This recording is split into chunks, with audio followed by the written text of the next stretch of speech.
In the name of Allah, the most gracious, the most merciful, the God of Adam, Abraham, Moses, Jesus, and Muhammad, peace and blessings be upon all of them. I greet you in the most beautiful and peaceful way possible. Assalamu alaikum, may the peace and blessings of God be upon you all.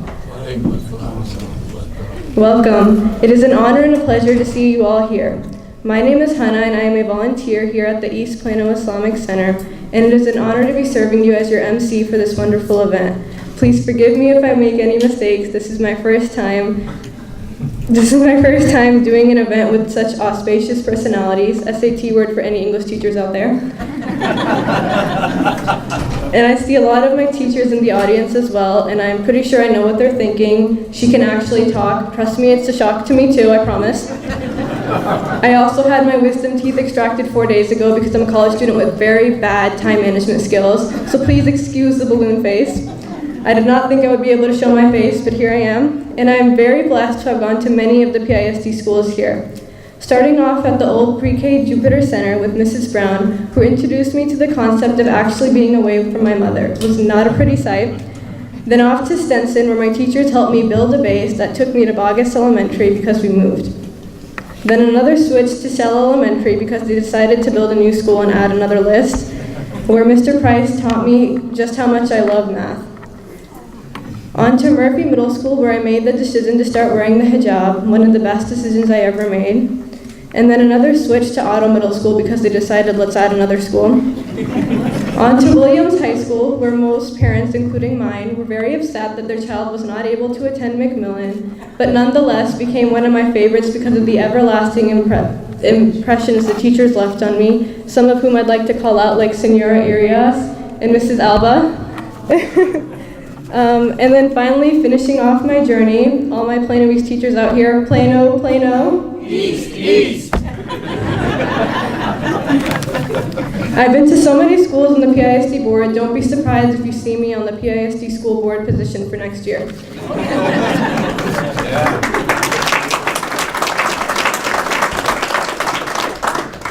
I know firsthand just how big of an impact teachers or administrators can have on our lives, so I take this moment to personally thank each of you for the amount of time and passion you've put into each and every single one of your students, and the lasting effects you've had on our lives.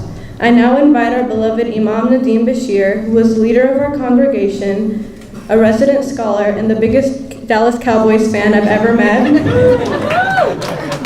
Who can blame him? He brings his education and passion to this masjid and has served as a mentor for the youth. Please put your hands together for Imam Nadeem.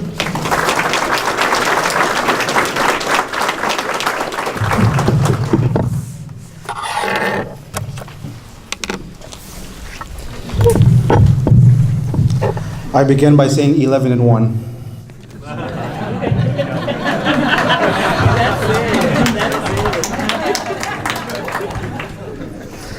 Assalamu alaikum and peace be with all of you. Thank you for taking the time to be with us today. My name is Nadeem Bashir and I am the Imam and Head of Religious Affairs here at East Plano Islamic Center, formerly known as EPIC. This is our second annual event and we hope that we continue to gather and grow in mutual appreciation and understanding.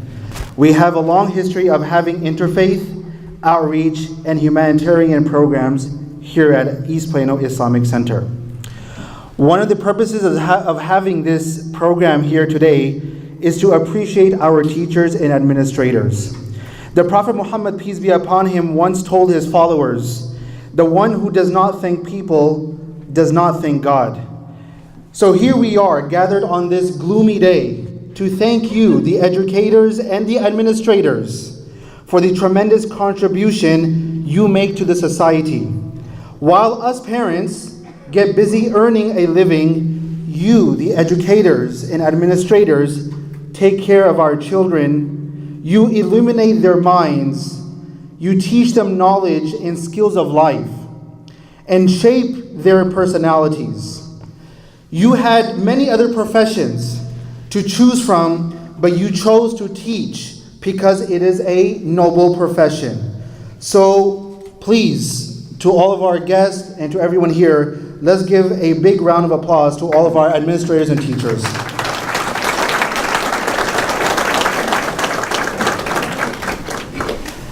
As we know, our great country is experiencing an unprecedented level of divisiveness and anger.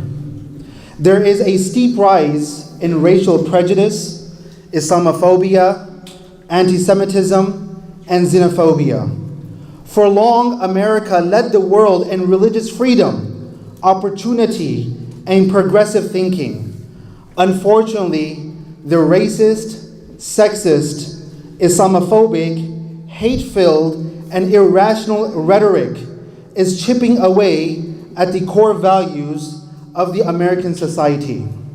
Among the things that made America great is diversity. God created us diverse, and imagine if all of us looked alike, we spoke the same language, ate the same food, dressed the same way, how will we ever stand out? You, the educators and administrators present here, can play a pivotal role in these turbulent times.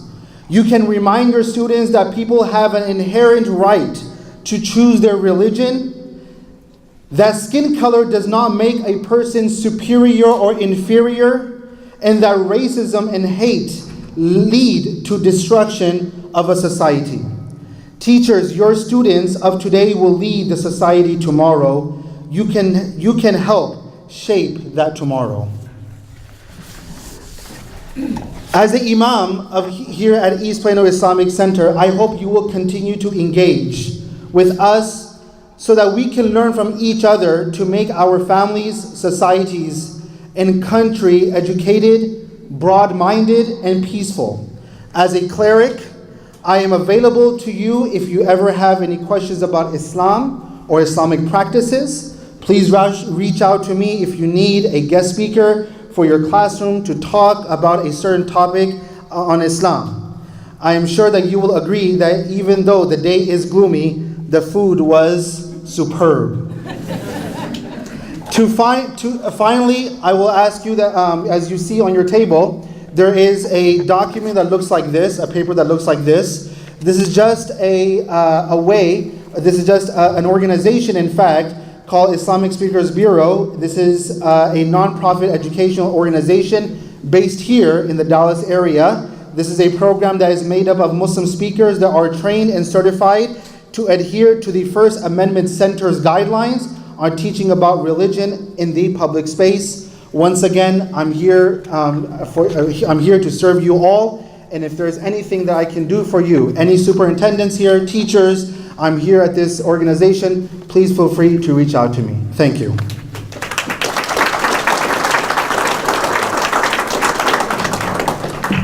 Nothing about conflict? Thank you, Imam Nadeem. Before we continue on with the rest of the program, I would like to take just a few moments to recognize some of the distinguished guests we have here with us today. Although each of you are very special, I promise you that if I was to announce each and every single one of your names, we'd be here till midnight. But if I do say your name, please stand, and if I could please request the audience to hold their applause until I've recognized everyone. Dr. Yorman Suleiman, PISD Board of Trustee. Matt Conrad, Murphy Middle School Principal. George King, Plano East Senior High School Principal. Antoine Spencer, Otto Middle School Principal. Wendy Williams, George Washington Carver Elementary Principal. Jane Osteridge, Hickey Elementary Principal. Shahnaz Chaudhry, IANT Quranic Academy Principal. Usma Khan, Good Tree Academy Principal. Dr. Iram Sheikh Jilani, Brighter Horizon Academy Principal. Dr. Adnan Umran, former Brighter Horizon Academy Principal. Thank you all for joining us today.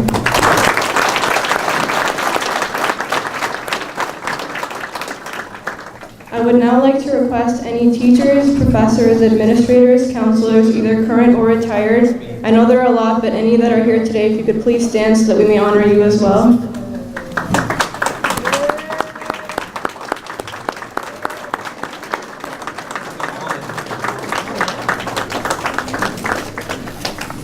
And last but not least, any of the volunteers that are in here with us right now, I know how much time and passion you put into this event, so if you would please stand so that we may honor you.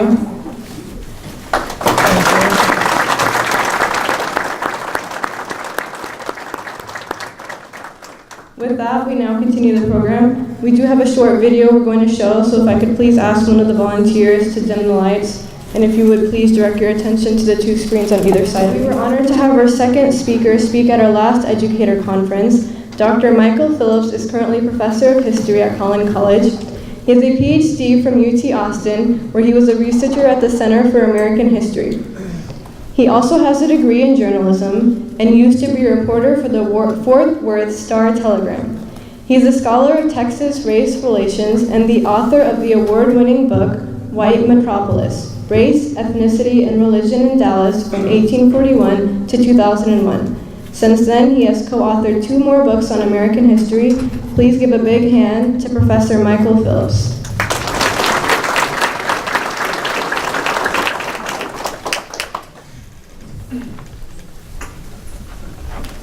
Because of recent events, Dr. Neil Matkin at Collin College has asked me to share this with you, this message. It is the mission of Collin College to be a student and community-centered institution committed to developing skills, strengthening character, and challenging the intellect. We believe that higher education has a profound duty to expand wealth of knowledge, empower critical thinking, and create a safe environment to expand learning beyond the invisible silos of typical experience. Collin College welcomes and celebrates faculty, staff, and students from all backgrounds and cultures, regardless of similarities or differences. In fact, it is a baseline expectation that the people of our college community uphold the core values of Collin College and honor each other with respect and mutual deference for the common good. By embracing our diversity, we become stronger, wiser, and better equipped to conquer the challenges ahead together. So that's from Dr. Matkin. Assalamu alaikum.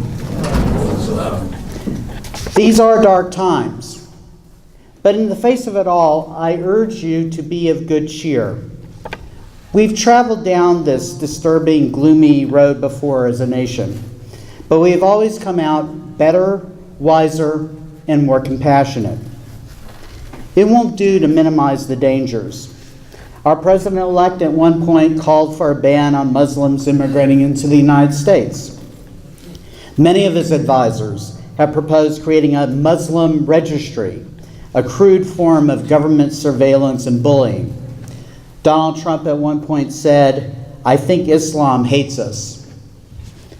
Our president-elect's ugly words have opened a Pandora's box and have unleashed many of these nations' inner demons. The Southern Poverty Law Center reported that nearly 869 hate incidents after the presidential election as of November 29th. We've had the following terrible incidents in Collin County. Racist flyers were posted at the 3 major campuses of our system, Spring Creek, Central Park, and Preston Ridge. Racist graffiti was drawn in chalk on the campus of Plano East High School, and a young woman wearing a hijab on the campus was bullied. Ugly letters were placed on the doorsteps of residents of the Craig Ranch neighborhood, which had another disturbing racial incident not long before, which called for the country to, quote, get rid of Muslims, Indians, blacks, and Jews, and telling residents of that neighborhood to not sell or rent their homes to those groups, warning that we are everywhere and watching every move. This is not new. Other religious minorities have been forced to endure the cruel crucible of intolerance. In 1844, Catholic churches and convents were vandalized by mobs in Philadelphia, and a political party, the so-called American or Know Nothing Party, sought to shut down all Catholic immigration and to make it harder for Catholics to become American citizens. Irish Catholics were attacked for supposedly stealing jobs from real Americans and bringing crime, disease, and alcoholism to American cities. In the 1920s, the Ku Klux Klan, which railed against Jewish and Catholic immigration, and warned that Jews would gain control of the world's finances, including America's, and that Catholics would force the United States to bend in submission to the Pope, elected its members and its enablers, the state legislatures, governors' mansions, and the U.S. House and Senate. Well, let's think about today. The Know Nothing Party vanished in less than a decade. The Ku Klux Klan is now a pitiable shell of its former self. Though it was once unthinkable, we elected a Catholic president in 1960 and have a Catholic vice president today. The 8 members of the Supreme Court are 5 Catholics and 3 Jews. And this is really remarkable, and was hardly mentioned. One Democratic candidate this year got 45% of the votes in the primaries, running against a vastly better known and better funded opponent, and it's an important measure of how accepted that once outsider group has become that hardly anyone mentioned that Bernie Sanders was Jewish.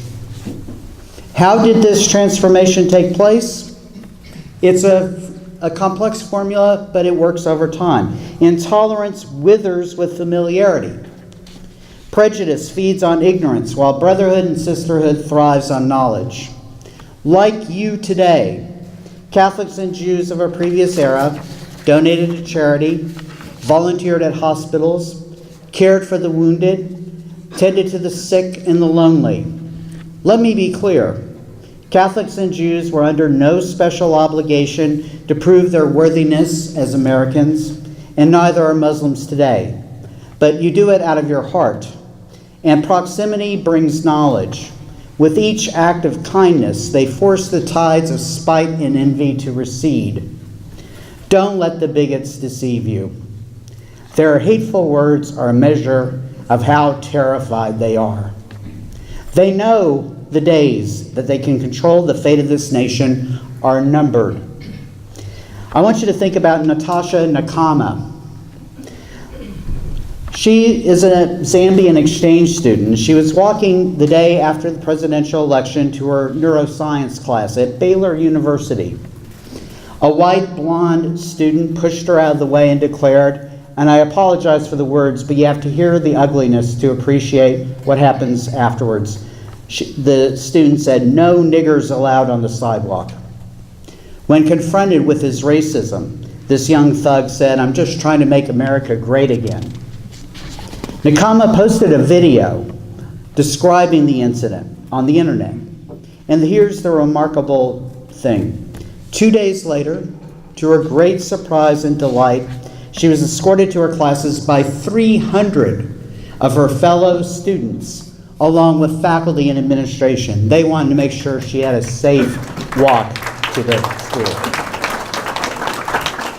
Bear in mind, this is not Berkeley, California. This is Waco, Texas. People of goodwill outnumber the bigots. Don't forget that. Never forget that more people voted against Trump than for him. And like American Jews and Catholics before you, you have the power to change the conversation about religion and tolerance in America. So I will give you this request. I urge you to vote, but not only that, but also to run for office and to lobby. You are your own best ambassadors. The prophet, peace be upon him, entered Mecca not by the sword, but as a pilgrim. And he conquered the city by the power of his words. In the same spirit, enter the halls of power and dazzle them with your brilliance. Conquer the myth that Muslims oppress women by bringing your smartest, most confident women in your congregation to speak at the state capitol. I think we have one here. Demolish the lie that Islam is rooted in a backwards-looking past by introducing the powers to be at City Hall, in Austin and Washington, D.C., to the scientists among you. Remember the words of the prophet in the 17th surah of the Quran. The truth has come and falsehood has vanished away. Surely falsehood is ever certain to vanish. Let me close with this. As a CBS journalist, Edward R. Murrow, said during the McCarthy era, another dark night of the soul, we will not walk in fear one of another. We will not be driven by fear into an age of unreason if we dig deep into our history and doctrine and remember that we are not descended from fearful men, not from men who fear to write, to speak, to associate, and to defend causes that were, for the moment, unpopular. If the very worst should happen, you will find that most of your neighbors are decent, kind, and brave men and women. If there is a Muslim registry, we'll sign our names with you. If there are deportations, we'll lay before the vans to block their way. If you are denounced, we'll answer lies with truth. This cloud of ignorance darkening our path like past tempests shall disperse. And through hard work and courage, inshallah, the truth shall prevail. Thank you for your invitation.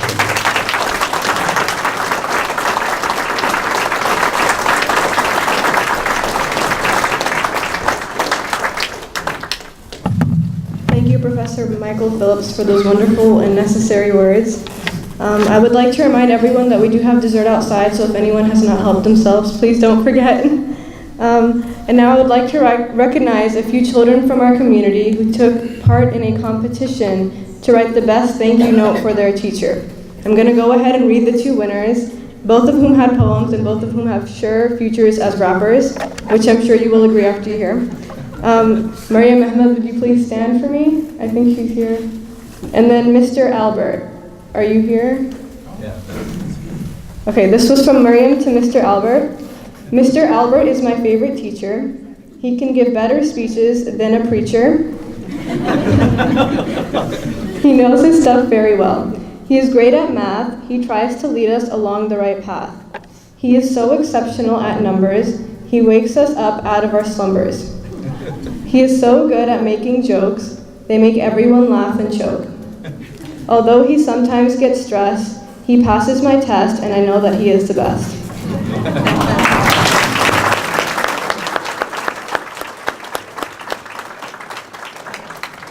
Our second one was from Sumaya Atif, who I don't think is here, and to Miss Murray. Is Miss Murray here? Okay, so hers was, you have taught us well, and even when we fell, you got us up and you made us try until we were ready to soar and fly. You taught us math and how to use it in our path. You taught us to write a poem. You made us say the states till we know them. We made pictures and drew. We sang songs about the old woman in the shoe. You taught us about electrons, and don't forget neutrons and protons. You gave me your thought, love, and care, and those are the feelings I have to share.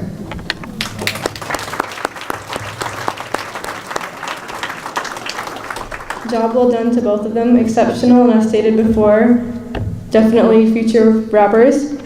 Now for our next speaker, I would like to introduce Dr. Brian Bingley, the Superintendent of PISD. Dr. Bingley holds a doctorate in Educational Leadership and Policy Studies from Virginia Tech. Dr. Bingley became Superintendent of Brevard Public Schools, Florida on July 1st, 2009, and in that position, he was responsible for more than 73,000 students, approximately 9,000 school board employees, 82 schools, 10 charter schools, and 20 special centers in a county that encompasses approximately 1,500 square miles. That was a lot of numbers. Dr. Bingley was appointed Superintendent of PISD on July 1st, 2015, and he's been doing an excellent job. Welcome to the wonderful city of Dallas, and welcome to the East Plano Islamic Center. Please give a warm welcome to Dr. Bingley.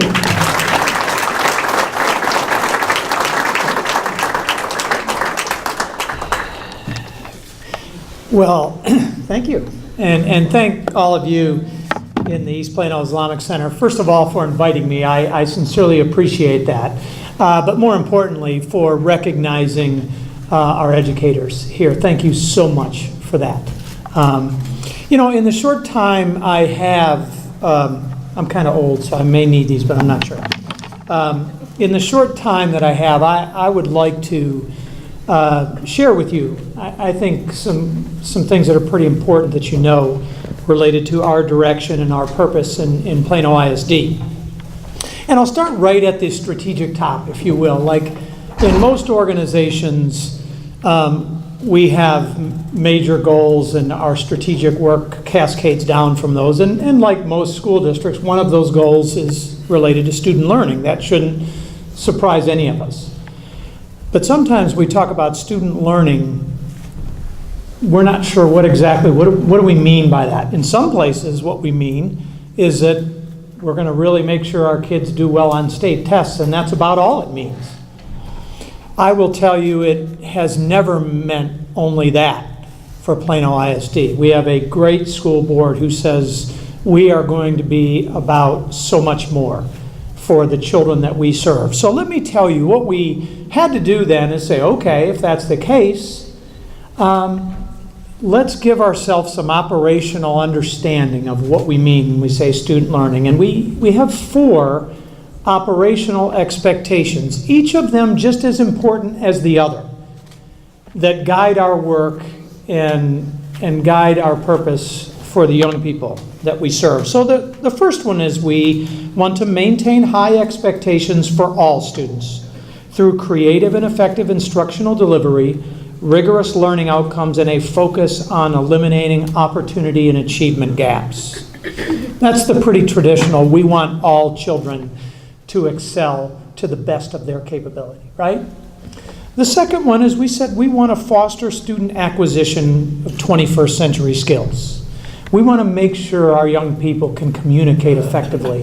They can problem solve collaboratively. They can use technology in powerful ways. A lot of the things that you might anticipate, and some of the things that certainly our industries tell us at every level people need if they're going to be successful. We draw a line in the sand and say it's very important that we do that for our children. The third is we provide quality, diverse programming that maximizes choice and provides students with a personalized, well-rounded education. That means, in essence, for our children, no matter where their passions or their interests lie, we want to make sure that we have a path for them. If that's fine arts, if that's career, technical programs, whatever it is, we're going to protect that at all costs and make sure we provide that. And the fourth is that we're going to focus on responsible citizenship by developing and recognizing character traits of integrity, ethics, empathy, and service, and a strong appreciation for all people and cultures. We want our young people to know 2 important things in that, and then that is, in this life you do serve something greater than yourself. And secondarily, we benefit from the diversity that is us. Plano ISD is incredibly diverse. And so like any strategic effort, we have to have outcomes, and we do. We have over 100 quantitative and qualitative things that we want to keep our eye on, and sure, some of them are about test scores. Dr. Solomon and I have had some wonderful, healthy conversations about how we should measure that, but some of them are more qualitative in nature. We asked our students last year for the first time ever, things like, do you feel that you are appreciated for who you are, right? Those are, and similar survey items for parents, for students, they all have the same merit and they all have the same importance. They're information we want to know. If we're going to be serious about these things, then we want to know that that is what we do for our young people. Now, I will tell you, as superintendent, one of the greatest tasks that I have is that I visit our schools. And I have visited about 50 this year. By this time last year, I would have visited all of them. And when I visit them, I get into every classroom. And primarily I do that because I want to tell some of these I want to ask some of these great educators how they are, because I want them to know that it matters, right? It's important. But so I'm at about 50 of them this year. And by the way, if you're a teacher or a student, have I been in your classroom this year? Can you raise it? Oh, please, somebody raise it. Oh, good.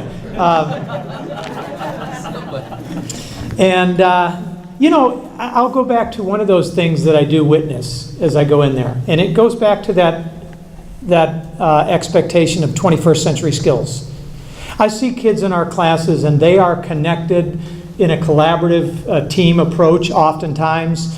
We hope, attacking big problems, solving problems in a way. And they are doing that in environments that are far more diverse, I suspect, than most of us in this room ever had the opportunity to learn in. And sir, I'm sorry I forgot your name, I apologize, but intolerance does indeed wither with familiarity. And so I see our kids engaging with each other in ways that this is about is solving this problem, right? It doesn't matter who you are or what you look like. It matters that we work together to make that happen.